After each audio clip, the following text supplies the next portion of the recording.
ஆண்டவர் உங்களோடு இருப்பாராக. உம் ஆன்மாவோடும் இருப்பாராக. புனித மார்க்கு எழுதிய தூய நற்செய்தியிலிருந்து வாசகம். ஆண்டவரே மாட்சி உமக்கே.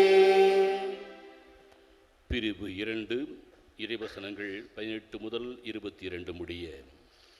மணமகன் விருந்தினரோடு இருக்கிறார். யோவானுடைய சீடரும் பரிசேயரும் நோன்பு இருந்து வந்தனர். சிலர் இயேசுவிடம், யோவானுடைய சீடர்களும் பரிசேயருடைய சீடர்களும் நோன்பு இருக்க உம்முடைய சீடர்கள் ஏன் நோன்பு இருப்பதில்லை என்று கேட்டனர்.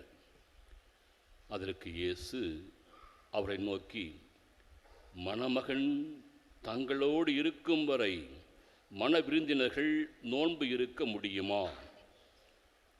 மணமகன் அவர்களோடு இருக்கும் காலமெல்லாம் அவர்கள் நோன்பு இருக்க முடியாது.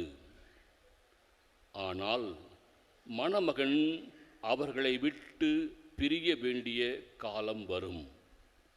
அப்போது அவர்களும் நோன்பு இருப்பார்கள். எவரும் பழைய ஆடையில் புதிய துணியை ஒட்டு போடுவதில்லை. அவ்வாறு ஒட்டு போட்டால் அந்த புதிய துணி பழையதிலிருந்து கிழியும், கிழித்தலும் பெரிதாகும். அதுபோல பழைய தோற்பைகளில் எவரும் புதிய திராட்சை மதுவை ஊற்றி வைப்பதில்லை. ஊற்றி வைத்தால் மது தோற்பைகளை வெடிக்கச் செய்யும். மதுவும் தோற்பைகளும் பாழாகும். புதிய மது புது தோற்பைகளுக்கே ஏற்றது என்று கூறினார்.